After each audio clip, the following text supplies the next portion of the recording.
اهلا بيكم في حلقه جديده من سلسله قلد وتعلم، واللي بتعلمك الانجليزي عن طريق تقليد اصحاب اللغه نفسهم، ودي احسن طريقه تتعلم بيها الانجليزي. خليكم معانا.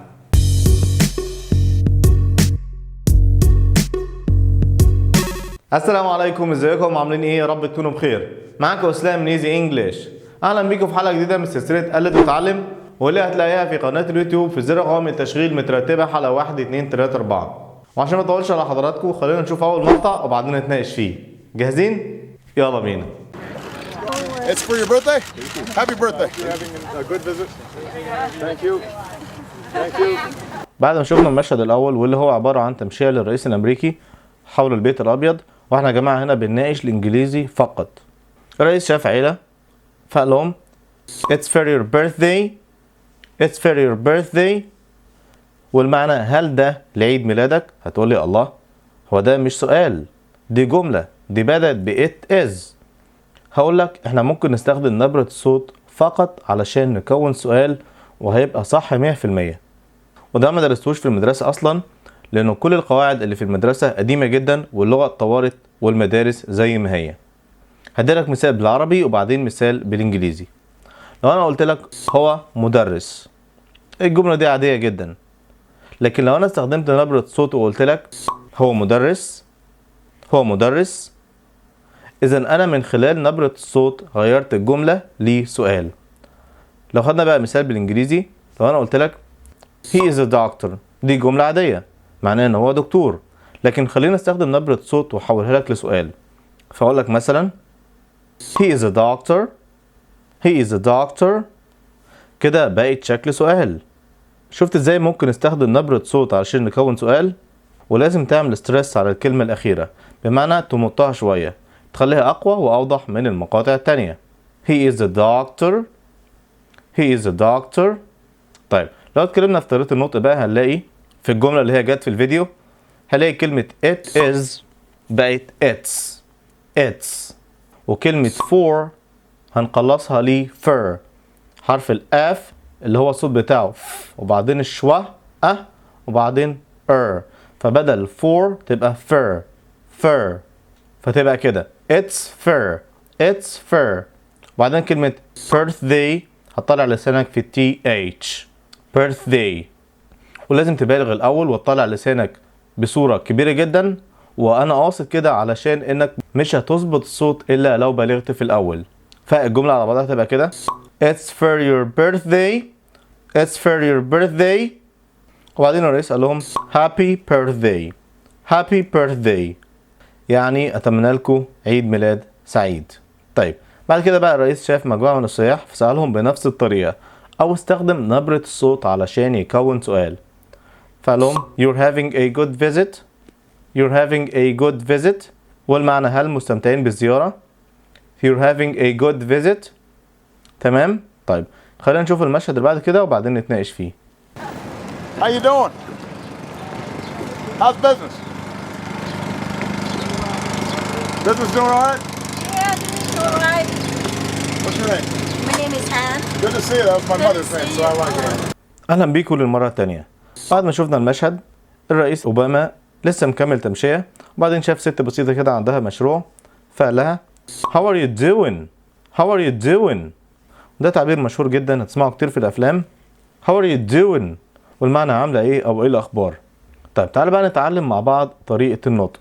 أولا R هنقلصها لحرف ال R بس، بدل how are تبقى how are. و you هنقلصها تبقى yeah يبقى how are you. كلمة doing مش هننطق الجي اللي في الآخر، يعني مش هنقول doing، لأ خليها doing.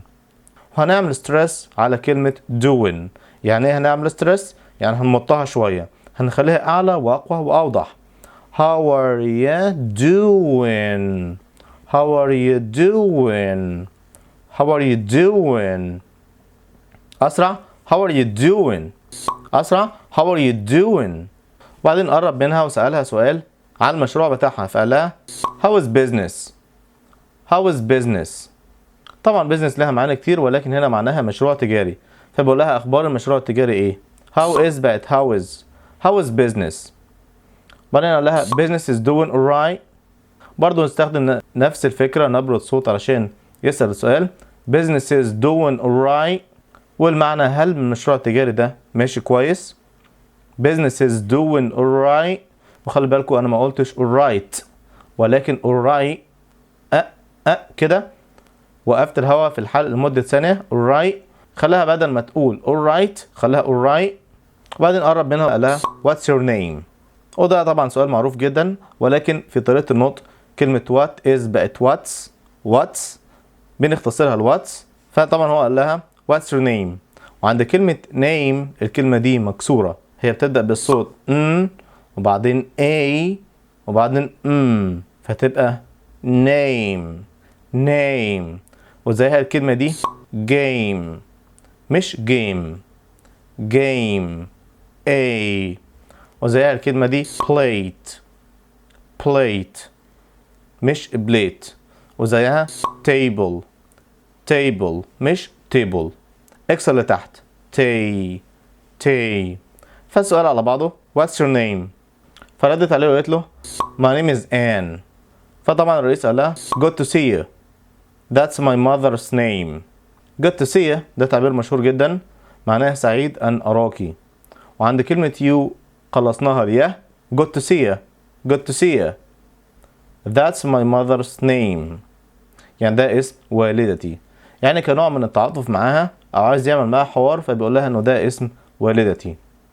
وبعدين قال لها good to see you، فهي ردت عليه وقالت له good to see you. تمام. طيب خلينا نشوف المشهد اللي بعد كده وبعدين نتناقش فيه. What's your names? Cora. You're Cora. How old are you, Cora? 7. 7. And what's your name? Ramona. How old are you? You got your American flag? Ramona. 4.5. 4 3/4. 4 3/4. Well, we got some special White House M&Ms for you. You can't come away empty-handed. اهلا بيكم للمره الثانيه. هنا الرئيس شاف عيله او شاف ست كده معاها اطفالها، فهو طبعا بدأ الكلام فقال لبنتها what's your name. فالبنت ردت عليه وقالت كورا. فالرئيس سألها سؤال، قال لها how old are you Cora. how old are you معناها كم عمرك، و how old في النطق السريع تبقى how old are you Cora، يعني سنك قد ايه. فالبنت ردت وقالت 7. وخلي بالك انه الرقم ده ناس كتير جدا بتنطقه غلط، هو بمفتوح 7 مش مكسور، مش 7 لا 7. وبعدين شاف البنت التانية فقال لها what's your name. فالبنت الصغيرة التانية قالت رومانا. فقال لها how old are you رومانا، يعني سنك قد ايه انت يا رومانا. وبعدين شاف ان هي معاها العلم الامريكي، فقال لها you've got the American flag. طبعا you have في الكلام السريع ممكن نختصرها تبقى you've. وكلمة got في الامريكان بننطقها كده بالآ مش got، بننطقها كده got، فعلى بعضها تبقى you've got. طبعا the بننطقها اصلا the، ولكن اذا جه بعدها حرف متحرك في الحالة دي هتنطق the مكسورة لتحت the. فبدل ما تقول the American لا the American flag هو العلم. فلا you've got the American flag. how old are you رومانا. you've got the American flag. فالبنت بقى ردت عليه وقالت سنها، فقالت 4.5. خلي بالكم ما قالتش and.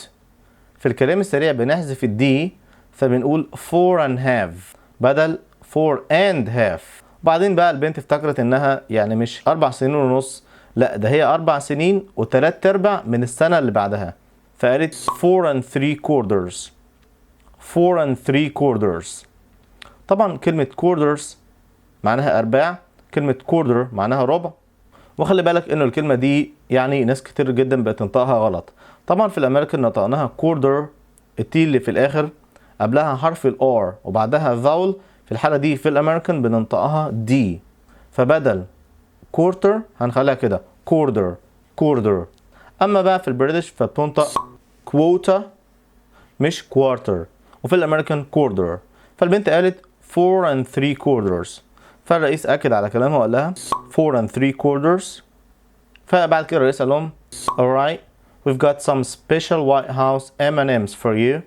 يعني we have got يعني احنا عندنا some special، وهنا special معناها مميز، وخلي بالكم النطق بتاعها كده special special special مش special. White House M&M's for you يعني هدايا البيت الأبيض المميزة. وبعدين قال لها you can't come away empty handed. You can't come away empty handed. طبعا can't هي النفي بتاع can. come away معناها تمشي يعني أو تذهبي بعيدا، يعني عايز أقول لها يعني مش ينفع تمشي بعيدا. empty handed دي صفة.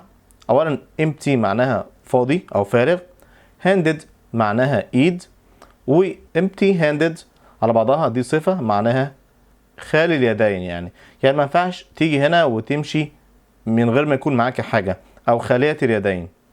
وطبعا الصفة دي بنستخدمها في آخر الجملة، زي مثلا لما عايز أقول أنا مش عايز أروح الحفلة إيدي فاضية بالمصري يعني، فممكن أقول we can't go to party empty handed. we can't go to party empty handed يعني ما ينفعش نروح الحفلة وإيدينا فاضية. طيب نشوف المشهد اللي بعد كده وبعدين نتناقش فيه. Hey! America! Freedom! Peace! Hope and charity! President, how are you? I'm Dan Bishop. Dan, good to see you. Can we get a picture with you? Good to see you. Camden. Good to see you, Camden. Brandon, Camden, Brandon. Hannah, good to see you. Are you real? Yes, I am. I'm not wax. Yeah. طيب في المشهد اللي بعد كده الولد قرب منه وقال له أمريكا freedom. freedom يعني حرية، peace يعني سلام، hope and charity. hope يعني الأمل، charity يعني الخير، يعني الأمل والخير. وبعدين الولد قرب من الرئيس وقال له Mr. President how are you يعني السيد الرئيس ازيك. هنا عمل ستريس على R وال U بمعنى انهم خلوهم واضحين how are you. وبعدين قال للرئيس I am Dan Bishop يعني انا اسمي دان. فالرئيس قال له دان good to see you. good to see you يعني سعيد ان اراك. وبعدين مجموعة شباب تانيين قربوا منه، فطبعا الرئيس قال لهم بنفس التحية good to see you good to see you. وبعدين الولد قال له ان انا اسمي كامن، فطبعا الرئيس كنوع من الدعابة قعد يقول لهم برانن كانن برانن كانن. وبعدين البنت قربت وقالت I am Anna فلا good to see you. وبعدين البنت بقى سألته وقالت له are you real are you real يعني انت حقيقي. خلي بالك من دارك L انا بقول real oh are you real يعني انت حقيقي. فقال لها yes I am I am not wax I am not wax يعني انا مش شمع. بعدين البنت قالت له can I take a picture فقال لها yeah يعني طبعا وافق. طيب خلينا نشوف المشهد بعد كده وبعدين نتناقش فيه. How are you? What's your name? Good to see you, Patrick. Oh my Nice God. to meet you. I'm Ryan. Good to see you, Ryan. How are I'm you? Karen. I'm so Good to see excited. you. Well, give me a hug. Oh. I'm glad you're excited. Oh, I'm excited. can we get too. can I get a picture? Yes, you oh can. my gosh, it's like the best day of my life. Oh, Yeah, you gotta get in oh, there, Ryan. come on, Ryan. Come on. Oh, Pat, do you want one too? Come on, Pat. I'll You get get it. to see. He'll take it. He'll take it. Oh my gosh. Come on. Someone's gonna think you're like wax. بعد كده بقى الرئيس شاف عيلة فدخل عليهم وقال لهم how are you what's your name. فالراجل قال له باتريك. فقال له good to see you باتريك. بعدين سلم على ابنه فابنه قال له I am Ryan فقال له good to see you Ryan. بعدين بقى الست قالت I am Karen I'm so excited يعني قالت انا اسمي كارن. excited معناها ان انا متحمسة جدا يعني ان انا شفت الرئيس. وكلمة excited نطقناها كده لانه تي جت بين صوتين متحركين، فبدل ما نقول excited بقت excited I am so excited. فطبعا بقى الرئيس كنوع من التواضع منه يعني قال لها well give me a hug. well give me a hug يعني او حضنها كنوع من التواضع. وكلمة give me اختصرناها ل give me a hug. فطبعا الست قالت I'm so excited فالرئيس رد عليها وقال لها I'm glad you're excited. بعدين قالت له can we get a picture can we get a picture. طبعا قال لها yes you can. فالست قالت oh my gosh this is like the best day of my life. oh my gosh this is like the best day of my life. oh my gosh ده تعبير بيتقال عند الدهشة يعني زي oh my god. this is like the best day of my life يعني ده تقريبا أفضل يوم في حياتي. وبعدين بقى الرئيس بدأ ياخد معاهم صورة، فلاحظ ان الولد بعيد عنه، فحب يقول للولد تعالى هنا، او تعالى ادخل معانا في الصورة. فقال له get in here. get in here معناها تعالى هنا. فالست قالت لابنها come on Ryan. come on Ryan يعني تعالى يا راين.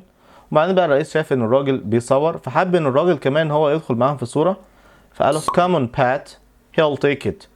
he'll take it دي اختصار he will take it، يعني في شخص تاني هو اللي هياخد الصورة. يعني تعالى انت بقى يا بات معانا جوه الصورة. he will بقت he'll take it. he'll take it يعني في واحد تاني هيصورنا. فبقى الست قالت oh my gosh someone is gonna think you're like wax. someone is gonna think you're like wax. someone يعني أحد ما سوف يعتقد you like wax يعني انت شامع مش حقيقي.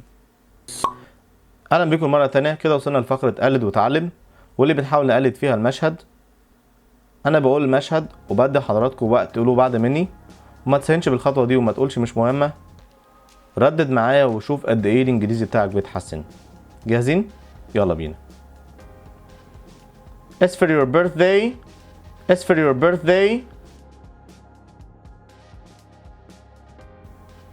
You're having a good visit. You're having a good visit.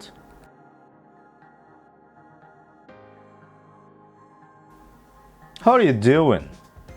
How are you doing?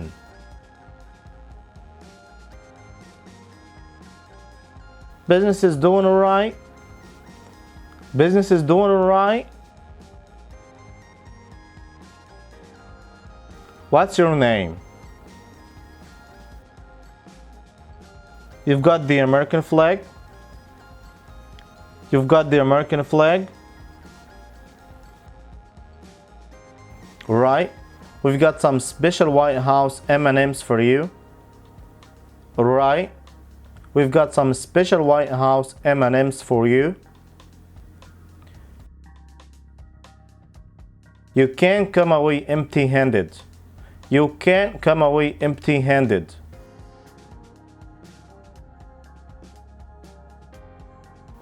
Mr. President, how are you? Good to see you. Good to see you. Are you real?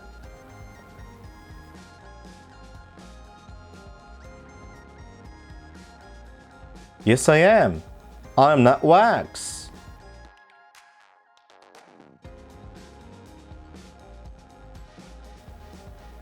Oh my gosh. Someone is gonna think you're like wax.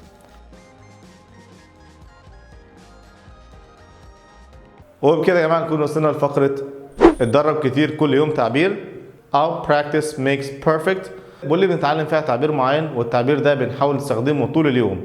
نستخدمه في البيت، في الشغل، مع اصحابنا، مع كل الناس اللي نعرفهم، عشان لو استخدمنا التعبير ده مش هننساه بعد كده. والتعبير بتاع النهارده هما بصراحه اتنين. اول واحد How are you doing، واللي اخدناه في الفيديو، واللي شرحنا طريقه نطقه في الفيديو، واللي معناه ازيك او عامل ايه. How are you doing. وطبعا النهارده ان شاء الله لما تقابل اي حد بلاش تقول له ازيك، خليها How are you doing. التعبير الثاني اللي هو Good to see you. Good to see you يعني سعيد ان اراك. برضه هتحاول طول اليوم تستخدمه مع كل الناس اللي انت تعرفهم. Good to see you. Good to see you. Good to see you. تمام؟ وبكده يا جماعه نكون وصلنا لنهايه حلقه النهارده. اتمنى اكون ساعدتكم ولو بجزء بسيط انكم تحسنوا الانجليش بتاعكم. We thank you for watching guys. I'll see you next video.